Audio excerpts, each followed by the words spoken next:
प्रभो त्र्यंबकं यजामहे सुगंधिं पुष्टिवर्धनम् उर्वारुकमिव बन्धनात् मृत्युर्मुखे यमामृतात् भवाधवळेश्वर बालालिंग महाप्रभु दीपं ज्योति परं ब्रह्म दीपं ज्योति जनार्दनः दीपहरतु मे पापो पूजा दीप नमस्तुते भवाधवळेश्वर बालालिंग महाप्रभु संसार सुखी रखन्तु।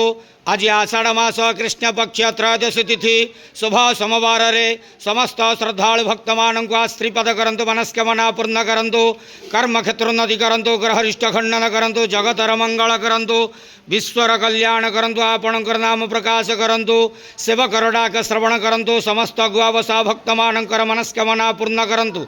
बाबाधवळेश्वराय बालालिंगाय नमो नमः।